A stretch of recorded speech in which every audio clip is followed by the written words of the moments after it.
Pour eux, le temps s'est arrêté dans le premier quart du XIIIe siècle pour cause de grands rêves. La construction avec les moyens de l'époque d'un château fort. Durée estimée de l'opération, une trentaine d'années.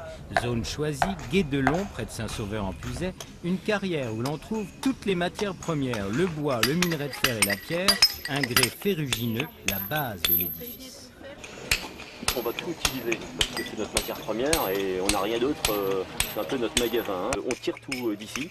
Par contre, on va utiliser la pierre la plus dure pour faire les pierres de parement, qui seront mises à l'extérieur du mur, qui doivent résister aux entrées aux intempéries, donc il ne faut pas qu'elle soit trop poreuse.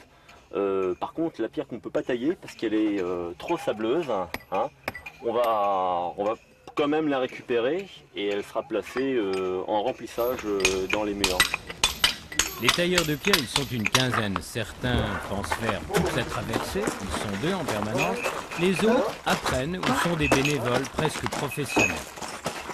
La pierre, une fois extraite, va être taillée d'après une sorte de patron grandeur nature qui sert de référence. Seules les dimensions en façade sont importantes, la profondeur les moins. Quant aux outils, il a fallu les recréer. On fait appuyer sur un fond d'image qui est quand même assez abondant, le Moyen-Âge. Il faut compter avec les miniatures, qui sont des espèces de dessins représentant les chantiers, mais il y a aussi les enluminures et certains vitraux qui représentent finalement tous les outils du métier. Après, ce qu'il faut retrouver effectivement pour certains outils dont on a perdu l'usage, c'est évidemment comment est-ce qu'on s'en servait. Chaque pierre possède plusieurs marques, des marques de pose et d'assemblage, et une marque d'identité, c'est la signature de l'artisan. Avec les moyens de l'époque, seulement 2 pierres sont taillées chaque jour. Elles sont ensuite installées et maintenues ensemble grâce à du mortier à base de chaux.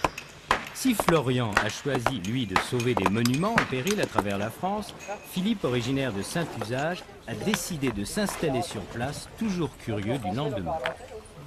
Le mois prochain, ça sera autre chose, ça sera une autre difficulté, ça sera quelque chose encore qui sera encore plus intéressant, parce que plus ça va, plus c'est intéressant. Donc il n'y a rien, il n'y a aucune lassitude.